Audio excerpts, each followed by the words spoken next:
이런 시간에 기도자로 나온 우리에게 하나님이 오늘 우리가 읽은 이 말씀을 통해서 은혜 주시기를 원합니다. 아멘. 제 3월에 거의 막바지입니다. 막바지고 우리는 지금 사순절을 보내고 있는 가운데 있습니다. 사순절을 보내면서 주님과 더 친밀한 그런 시간을 보내며 또 우리를 통해서 하나님이 하시고자 하는 일을 분명히 깨닫고 그 일에 우리의 몸과 마음과 시간, 열정을 드리는 삶을 살아갈 수 있기를 축복합니다. 아멘. 오늘 우리가 읽은 이 말씀은 우리가 세상의 소금이다, 세상의 빛이다 그런 말씀인데 엄격히 따지면 이건 제자들이 하시는 말씀입니다. 산상수훈이라고 하기도 하고 제자설교라고도 합니다. 산 위에서 무리들이 나왔고 또 이제 제자들을 향해서 주님이 하시는 말씀입니다. 요것 이전에 무슨 말씀이 나오냐면 팔복이 나옵니다.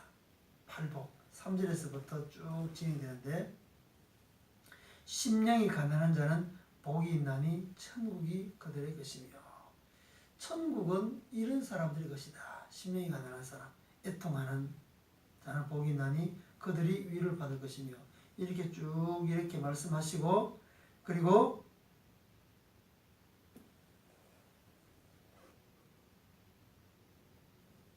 10절에 보면 의를 위하여 박해를 받은 자는 복이 있나니 천국이 그들의 것입니다.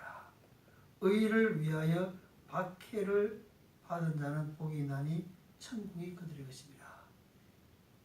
이런 사람을 위해서 천국이 예비되어 있다는 거죠. 그리고 11절 12절을 같이 한번 읽어볼까? 시작. 나로 말미암아 너희를 욕하고 박해하고 거짓으로 너희를 거슬러 모든 악한 말을 할 때에는 너희에게 복이 있나니 기뻐하고 즐거워하라. 하늘에서 너희의 상이 큼이라. 너희 전에 있던 선지자들도 이같이 박해하였느니라. 제자들을 향한 말씀입니다. 그 당시 예수님을 믿고 따르는 그 제자들 그리고 함께하는 사람들이 박해를 엄청나게 많이 받았겠죠. 유대인들에게.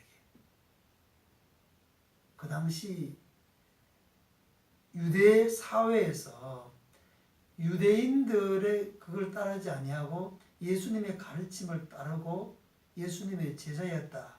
이것은 말도 못하는 무시무시한 박해였을 것입니다. 출교입니다. 출교. 유대 사회에서는 제대로 삶을 살아갈 수 없는 그런 삶을 살아가는 거죠. 이렇게 살아가는 사람들이 제자들인데 그 제자들에게 심어주는 말씀이 이런 말씀입니다. 천국은 이런 자의 것이고 또 의를 위해서 박해를 받은 자는 복이 있다. 그리고 나로 말미암아 예수님 때문에 너희가 욕을 당하고 또 박해를 받고 또 이런저런 거짓 술수를 가지고 꾸며가지고 너희에게 악한 말을 할 때는 너희에게 복이 있다. 이렇게 될 때 기뻐하고 즐거워하라. 하늘에서 너희의 상이 큼이라. 너희 전에 있던 선지자들도 이같이 박해하였느니라. 예수 믿는 사람의 삶이 어떤 것인지를 단적으로 보여주는 말씀입니다. 그런데 제가 이거를 전도하면서 조금은 느껴요.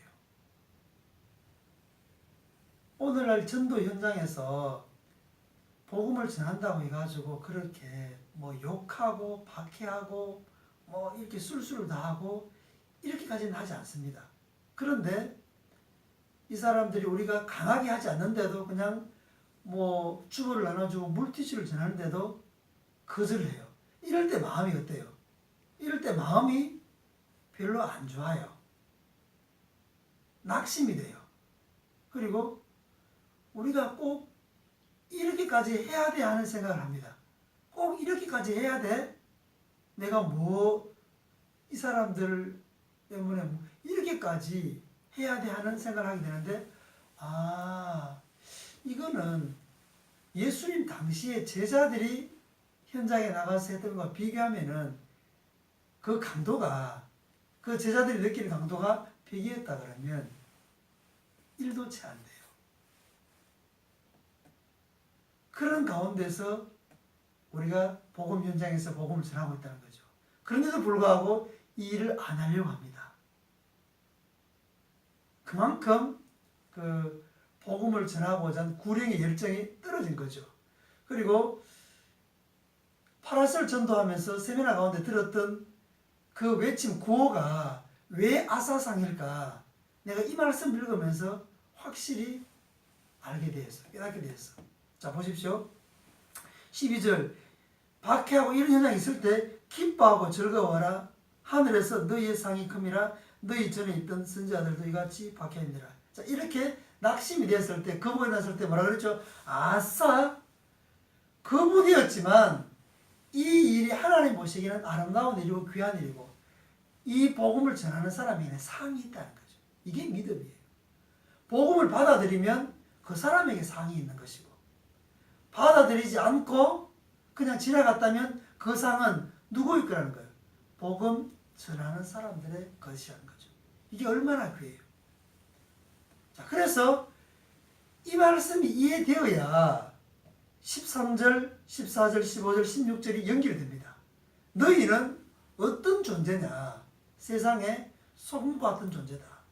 그리고 빛과 같은 존재다. 소금은 맛을 내야 하는 사명이 있는 거죠. 그 짠맛을 내지 못하면은 소금은 밖에 버려져서 밟힐 뿐이라는 거죠. 너희가 나를 믿고 따르는 것은 나를 나타내기 위함인데, 드러내기 위함인데, 그게 바로 너희가 해야 될 역할인데, 이것을 하지 못하면은 너희 존재 가치가 없다는 거죠. 이런 사람이 천국 안에서 살아가는 사람들이라는 거죠. 이 맛이 너희에게 있어야 되는데, 이 맛을 내지 못하면은 너희는 천국 백성으로서, 나를 믿고 따르는 사람으로서의 존재 가치가 없다. 그리고 소금과 빛이라는 말을 딱 했어요. 소금은 맛, 빛은 어떻게 해요? 어둠 속에서 빛이 드러나야 되는데, 그러면 너희가 이런 삶을 살지 않으면 빛이 드러나느냐? 어두운 세상 가운데서 빛이 드러나지 않는다는 거죠. 예수님이 빛이신데 그 예수님을 우리가 나타내지 않으면, 전하지 않으면, 증거하지 않으면 당연히 그 빛은 세상 가운데서 나타나지 않는다는 거죠. 오늘 읽은 말씀 가운데 16절 보면은 이같이 너희 빛이 사람 앞에 비치게 하여 그들로 너희 착한 행실을 보고 하늘에 계신 너희 아버지께 영광을 돌리게 하라. 제가 이 말씀을 참 많이 오해하고 있었구나, 오해하고 전했구나 하는 것을 깨달았습니다. 착한 행실이라 그러면 믿는 사람들이 착하게 살아가는, 여기에 국한시켜서 생각하는 경우가 억수로 많습니다. 그래, 믿는 사람 봐봐, 저렇게 살아가는 게 안 믿는 사람들하고 다르잖아. 그런 모습을 통해서, 삶을 통해서 전도하라. 이런 메시지를 참 많이 전하고 들었어요. 근데 이게 전혀 그거 부합되지 않는 건 아니지만 그것은 너무너무 약해요. 삶을 통해서 전도가 일어나는 경우가 있긴 하지만 이건 극히 드문 일이고 살아가는 모습을 그렇게 많이 주목하지 않습니다. 여기서 우리가 구별되는 삶을 산다고 해가지고 저 사람들 살아가는 모습이 완전 다르네, 나도 교회에 나가봐야 되겠네, 이렇게 생각하는 사람이 거의 없어요. 그렇다면 이 말의 의미는 그것보다 훨씬 강력한 의미가 있다는 거죠.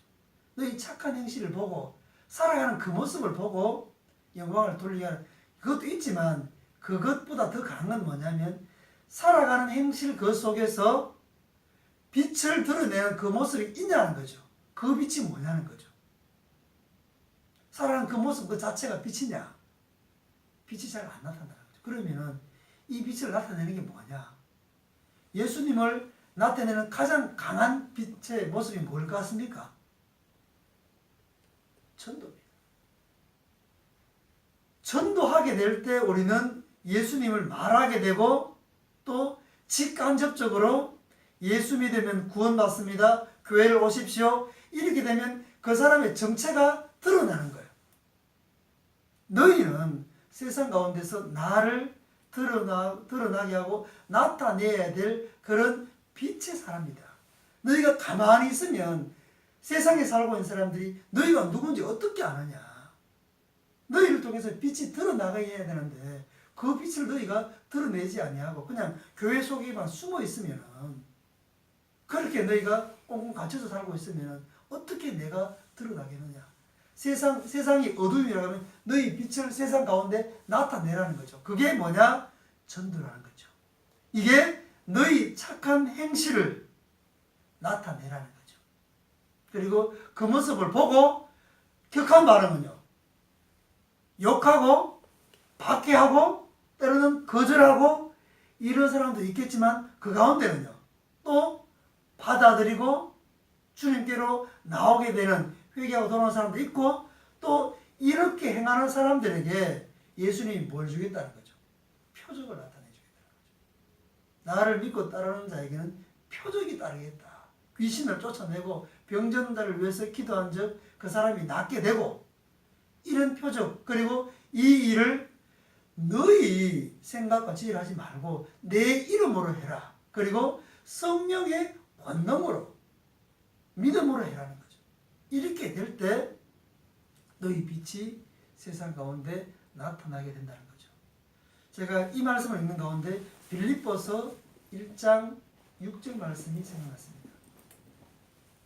제가 새벽 기도회를 다시 막 시작하면서 그때 빔 집사님, 송 집사님에게 어떤 그 구절의 말씀을 줬냐면은, 너희 안에 착한 일을 시작하신 이가 그리스도의 일을 나타낼까지 이루시리라. 이게 빌립보서 1장 16절에 있습니다. 한번 볼까요? 빌립보서 1장 6절에 있습니다. 1장 6절 읽어볼까요? 시작. 너희 안에서 착한 일을 시작하신 이가 그리스도 예수의 날까지 이루실 줄을 우리는 확신한다. 너희 속에, 너희 안에서 착한 일을 시작하시니. 자, 여기 착한 일이 뭘까요? 그냥 우리가 살아가는 동안에 착하게 살아가는 모습, 이것이 그냥 이 말에 해당될까요? 이 착한 일의 의미는 3절에서부터 연결될 때 이제 그 의미가 뭔지를 분명히 알게 됩니다. 자, 보십시오. 바울은 자기가 믿음으로 선교 현장을 돌아다니면서 세운 교회가 빌립보 교회입니다. 유럽에 첫 번째 세워진 교회가 빌립보 교회인데, 이 교회를 향해서 감옥에 있으면서 편지를 보낼 때 어떤 마음으로 편지를 쓰느냐 보십시오. 내가 너희를 생각할 때마다 나의 하나님께 감사하며, 자기가 복음을 들고 가서 유럽 지역에 세운 교회, 첫 교회란 말이죠. 생각할 때마다 감사하며 간구할 때마다 너희 물을 위하여 기쁨으로 항상 간구함은. 자, 그 다음에 5절에 너희가 첫날부터 이때까지 복음을 위한 일에 참여하고 있기 때문이라. 복음을 위한 일에 참여하고 있기 때문이라. 여기는 직간접적으로 복음을 위한 일에 참여하고 있는 교회가 빌립보 교회입니다. 바울이 복음을 전할 때 선교 후원금도 보내줬을 것이고 인적으로도 도와줬을 것이고 이래저렇게 복음 전하는 일에 협력하고 도와주고 참여한 교회가 빌립보 교회라는 거죠. 그래서 이 일에 참여하는 그 사람들을 보면서 너희 안에서 착한 일을 시작하신 이가 그리스도 예수의 날까지 이루실 줄을 우리는 확신하노라. 자, 그러면 착한 일이라는 것이 분명히 드러나잖아요. 뭐가 착한 일이냐? 복음을 위해서 몸과 마음과 시간과 열정과 물질을 올려드리는 것, 이 일에 참여하는 것, 이게 바로 착한 일이에요. 너희 안에서 착한 일을 시작하신 이가 그리스도의 날까지 이루실 줄을 확신하노라. 아멘. 이겁니다. 오, 주 하나님, 그렇습니다. 우리가 이 일에 전심전력하게 해주십시오. 우리가 이 세상 가운데서 부름받은 것은 천국 백성으로 부름받았고 소금 같은 존재로 빛과 같은 존재로 부름받았습니다. 그러니 우리가 이 세상 가운데서 예수 그리스도의 그 맛을 나타내는 사람, 맛을 주는 사람, 빛을 전하는 사람, 빛을 나타내고 어두움 가운데 있는 사람을 주님께로 불러내는 사람으로 살게 해주십시오. 이제 우리가 이 사명을 알고 깨닫고 그렇게 조금씩 우리의 몸과 마음과 시간 그 일정을 들이며 살아간다는 것이 저는 너무너무 감사합니다. 이것이 되기 위해서 하나님은 단계적으로 우리를 그렇게 훈련시키고 있습니다. 기도하게 하시고 말씀 가운데 거하게 하시고 또 전도 현장 가운데서 믿음으로 한 걸음 한 걸음 나가서 전도하게 하시고 마침내 우리를 귀한 하나님의 사람으로 하나님 나라를 위한 복음을 위해서 우리를 귀하게 사용해 주시고 우리를 통해서 세상 가운데 있는 사람들, 어둠 가운데 있는 사람들, 악한 것에 붙잡혀 살아가는 사람들을 인도해 내실 줄 믿습니다. 아멘. 하나님 앞에서 우리 자신의 모습을 비춰볼 때 하나님 앞에 서 있는 사람들의 모습은 이게 함량이 다 차 있는 사람이 몇 되겠습니까? 다 함량 미달입니다. 그런데 함량 미달인데도 함량 미달이 되었을 때 버림받는 사람이 있고 함량 미달인데도 하나님이 부르셔서 다듬어서 사용하시는 사람이 있습니다. 자기가 대단한 줄 알고 그렇게 자기 자신을 나타내며 살아가는 사람은 우리가 볼 때는 대단한 사람 같지만 하나님 보실 때는 함량 미달이에요. 그래서 성경에도 하나님께서 달아보시니까 부족하게 보였다. 이렇게 해서 버림받은 왕도 있고 버림받은 사람도 있습니다. 한번 비침을 받고 그 맛을 보았지만 결국 하나님 곁을 떠난 그런 사람들도 있습니다. 그게 교만이에요. 그렇지만 하나님 앞에 함량 미달임에도 불구하고 우리는 부족합니다. 연약합니다. 그렇지만 우리가 하나님께 쓰임받기를 원합니다.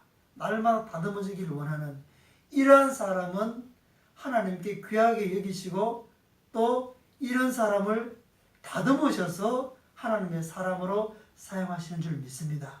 우리 역시 부족한 사람들이지만 우리의 몸과 마음과 시간과 열정 이 모든 것들을 하나님께 온전히 드리며 살아가고자 할 때 하나님이 함량 미달인 우리를 다듬으셔서 그리고 어느 정도에 이제 도달했을 때 하나님께서 우리를 귀한 하나님의 사람으로 사명을 능력있게 감당하는 그런 사람으로 그런 교회로 사용하여 주실 줄 믿습니다. 아멘. 이 믿음 가지고 오늘도 우리 주님 3번 부르고 기도하겠습니다. 주여